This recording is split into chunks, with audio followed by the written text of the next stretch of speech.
DU has been showing us what we can do, and it's that can-do spirit that I believe in.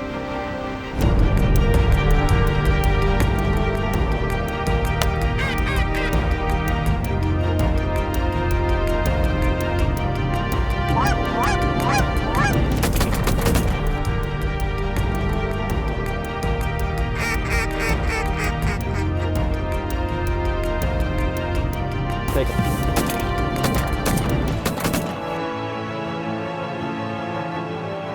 Don't forget, Ducks Unlimited. Ducks Unlimited Television is presented by Drake Waterfowl Systems, innovators in waterfowl hunting. Crisis-level drought and the pressures of human land use are threatening the remaining waterfowl habitats in California's Central Valley. Mitigating these problems is a Level 1 priority for Ducks Unlimited. In this episode, we'll hunt with a Central Valley rice farmer who is making a difference. Hello and welcome to Ducks Unlimited Television. I'm Ainsley Beeman. We're in California with DU board member Al Matna and Zach Peterson to enjoy the sights of decoying pintails over flooded rice. And we'll meet with DU supporters at a local DU banquet.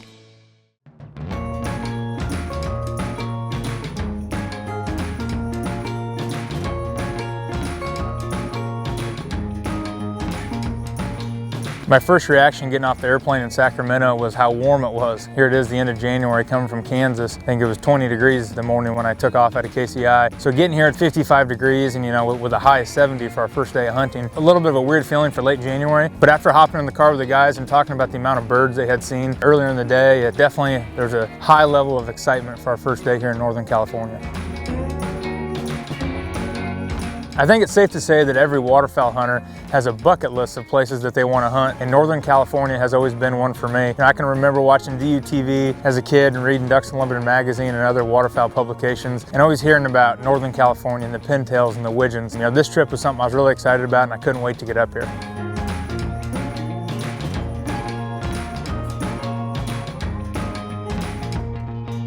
I got to know Al pretty well. When we started the rice study a couple years ago, Al was one of the guys that I really leaned on in terms of getting information from rice producers to make sure what we were reporting was accurate, and Al, of course, was a great source of information.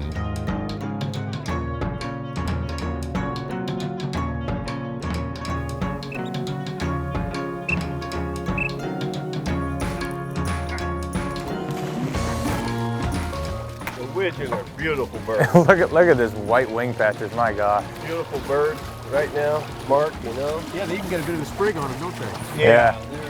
Wow. Fat they are. Look at that. That's all this rice habitat, they're so fat. I can't get over how pretty that widgeon is. Al, this bird might go on the wall at home.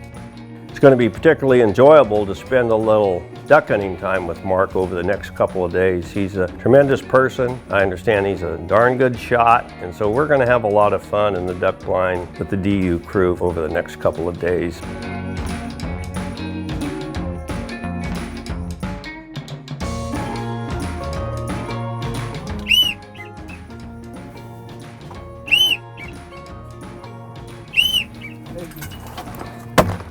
Good shot. Another nice Drake widgeon. Let's come into the decoys. The race is on.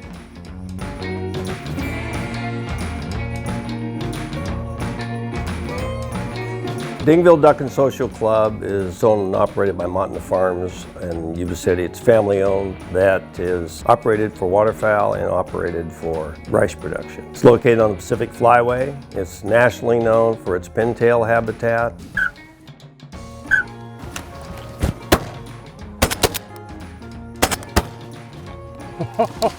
Look out. That's a tall bird right there. Look out. Oh my, that's a first. Look at that. They've been in that rice, haven't they, Mark? Oh my gosh. I mean, we shoot them this time of year, but they're not this pretty. Going back to that bucket list concept, we're shooting a big Drake pintail. He's a little tall, but definitely in a range, and raised up and shot a Drake pintail, which for me, the week was complete. Doesn't get any better than that. Late season, you know, they completely plumed out. Look at that sprig, that tail. Pretty amazing. You gotta wait all year, but right at the end of the season, they're gorgeous.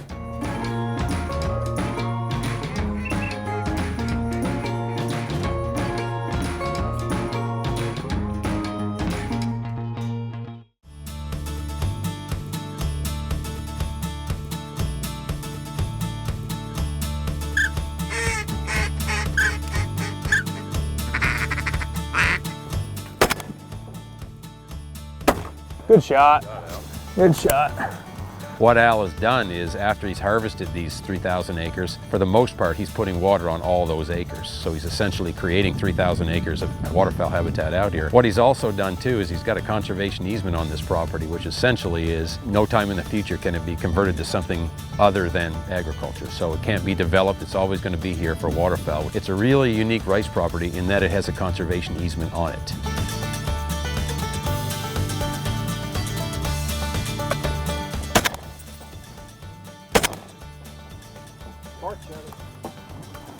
Good shot. Shot, Zach. Thank you, sir. I was out there a little ways. They were moving. Deal going Down, going. 60, 70 miles. Going with the wind, that's sporting. Good girl. That's cool. It was really fun getting the opportunity to talk to Al and to Mark about their lives and who they are and you know why they do what they do. Al's a farmer, but committed to waterfowl and to wildlife. Mark's dedicated his life to waterfowl research. So it's neat to hear both their sides of the story, how they work together, how they partner. It gives you that good feeling that you're a duck hunter, you're part of a conservation organization, and it gives you that confidence that we're doing the right stuff.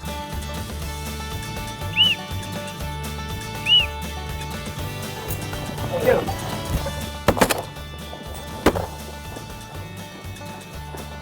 Nice. They were so low. Good eyes, Mark. Yeah. Redhead. Redhead. Unbelievable. We never shoot redheads. Really? Yeah. Pretty drake there. Look at How that. about that, Al?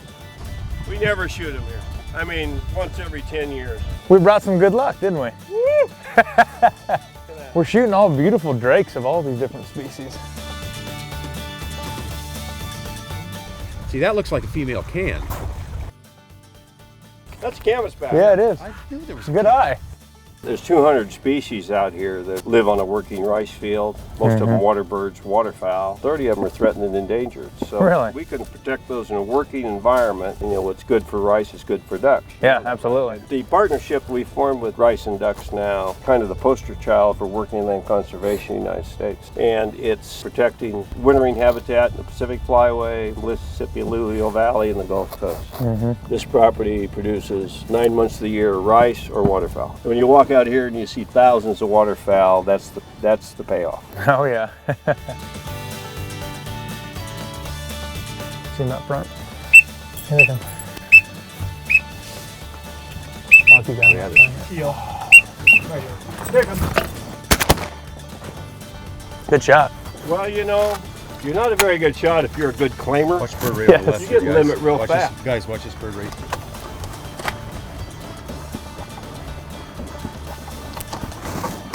I know what you're saying. You're a good You claimer. have to be a claimer. If you're a good claimer, you get a limit right off the bat like that. You're almost guaranteed it quick every day. Good girl. I don't know what it is, but it seems like warm temperatures, cloudy skies, and no winds followed us around all season. And it's no different on our first morning here in California. It makes it tough to decoy birds and get them to finish right in the hole when it's cloudy and there's no wind. But we definitely made the most of it. We shot some gorgeous drake pintails, a couple amazing drake widgeons. You know, this time of year, these birds are plumed out, full color, they look incredible, and a bunch of green-winged teal, which was a lot of fun as well.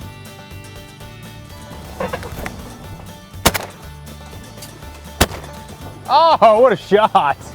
Nice shot, Al. That was awesome. I waited like a gentleman. You did. He was You out did. there. You gotta give me credit. I slowed him down for you. You slowed him down. Yeah. You did. In fact, I'd have probably missed him. I'm definitely taking an assist on that. What a morning. Thank Great you. shoot, Thank man. you, sir. This was a blast. Great shoot, Marcus. Thanks, Al. Enjoyed That it, was a great buddy. shoot. Very much. Very nice. Got some awesome birds. Pleasure being with you both.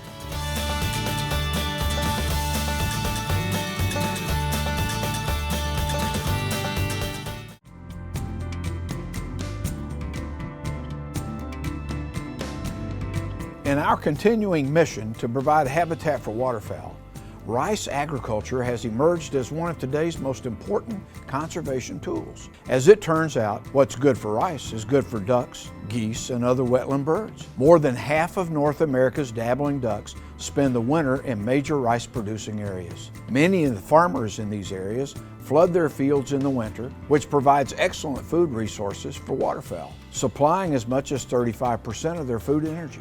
A recent study found that replacing this rice habitat with managed natural wetlands would cost around $3.5 billion.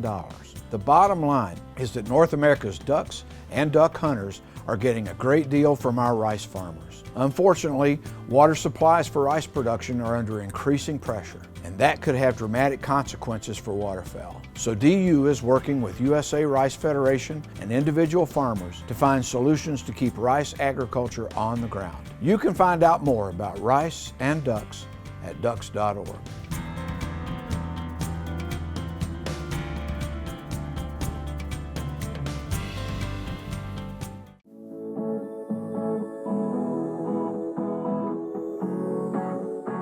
All tagged up. When you got this many people and this many limits of bird shot, you got to keep them organized, keep track of who killed what, and for legal reasons. And so, as you can see there on the stringer, feel like a good morning.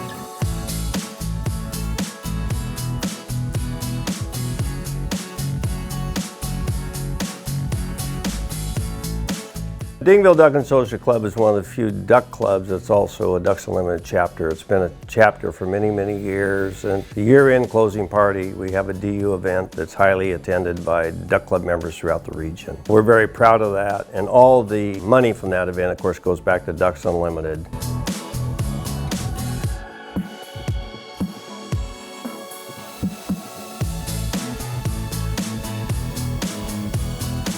Probably close to 100 people show up for an afternoon get-together. They had silent auction items, live auction items, some raffles. I've been to a lot of Ducks Unlimited events, and they're all a little bit different. You know, this one was basically in the backyard. You're overlooking the flooded rice fields, which was a neat setting. You know, some are at the country club, some are in an office building. They're all a little bit different, but one thing's common among all of them is the passion you can see and you can feel among these people for waterfowl.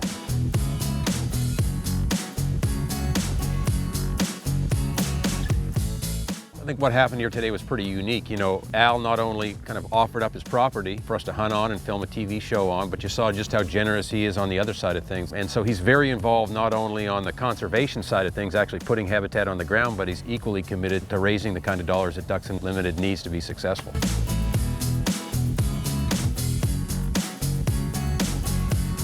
Definitely the highlight of this afternoon's banquet was Al winning the raffled off over and under shotgun. You know, everybody's name's in the hat, and of course the guy that owns the place wins it. The guys are booing and, you know, putting their thumbs down. It was funny, but one of the neatest things I've ever seen. He walks up, accepts the gun, says thanks, and he turns around, hands it to the auctioneer, and he says, auction it off. You know, he had the opportunity to throw that gun in his gun safe. You know, his heart's in the right place for ducks. Right there raised another $2,000 for the organization. So it's that type of commitment, that type of love for what we're all doing that it makes it fun to be here.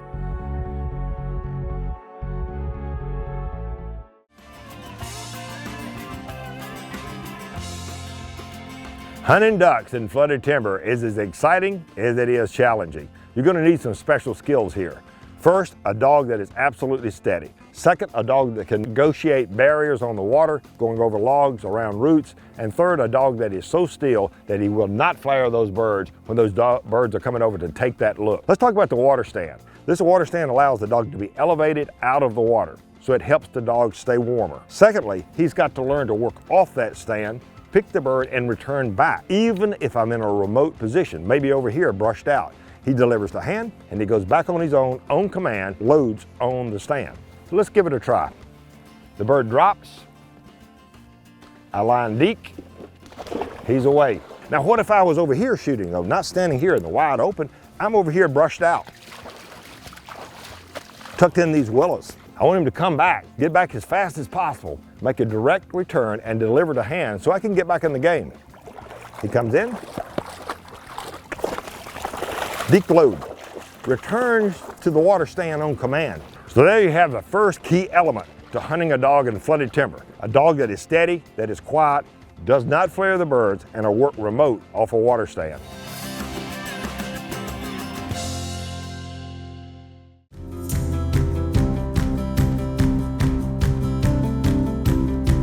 The most underused call in everybody's repertoire is a comeback call. I was taught by my daddy, an old guy named Homer Thompson, call at them until they either turn around and come back or you give out. It's a much more aggressive calling than what I've been talking about. It's like your mother saying, you better get back in here right now.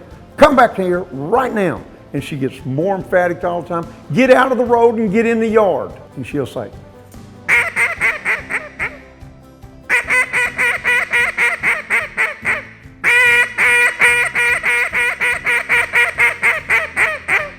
then you just stay in it. It's a staccato, continuous, almost same cadence the whole way. Just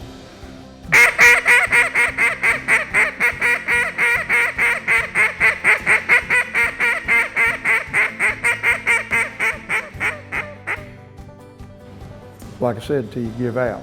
So practice your comeback call and don't give up on it. And if you make a mistake or squawk or you're too loud or you do something that sounds funny, guess what? They were leaving anyway.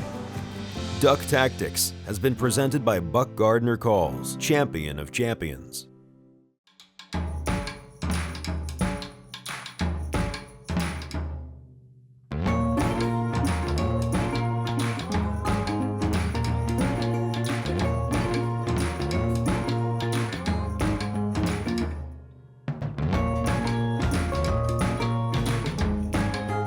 Here at Dingville Duck Club, they've got their own way. In order to be considered as a member, you have to be a DU Life sponsor, which I think is really cool. And they give out annual awards. And some of the awards are pretty comical. The guy that showed up the least, and the guy that misses the most, and the guy that had the worst dog.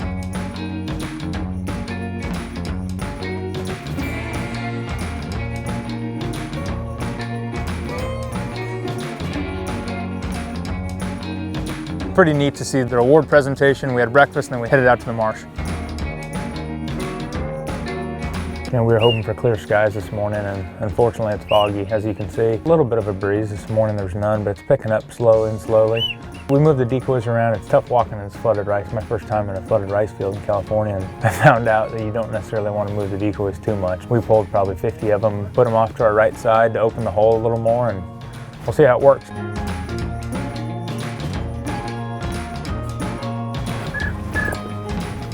Here they come, here they come.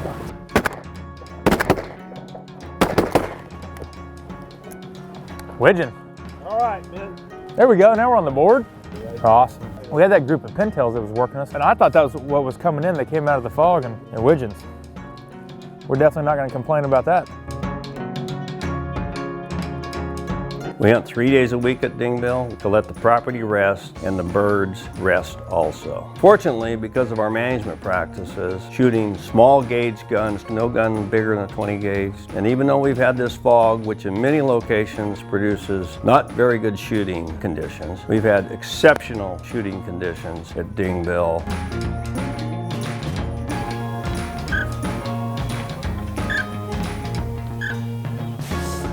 Are they coming back around?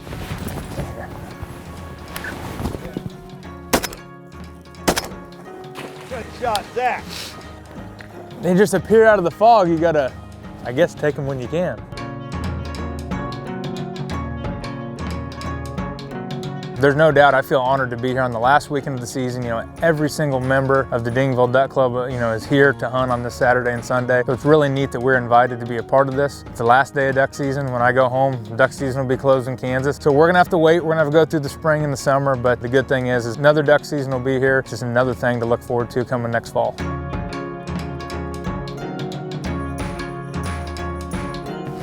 Right here on the left, they're right here, they're right on us.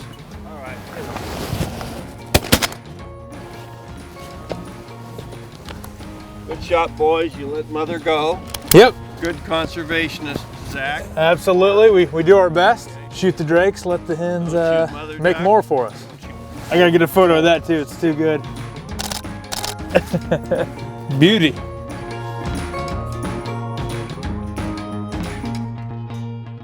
In places like California's Central Valley, where many of the original wetlands are gone, we're finding unique ways to provide habitats to sustain waterfowl populations. In California and in many areas across North America, farmers are invaluable partners. Many of them are waterfowl hunters and DU members, and all of them are passionate about healthy landscapes and healthy wildlife. Special thanks to Al Matna, the folks at Matna Farms, and our agriculture partners across the continent. Thanks also to the DU Banquet committees, not just in California, but everywhere, for their work on behalf of waterfowl. On behalf of all the members and volunteers at Ducks Unlimited, it's my honor to wish you good hunting, safe travels, and all blessings. Thanks for watching DUTV on the Pursuit Channel.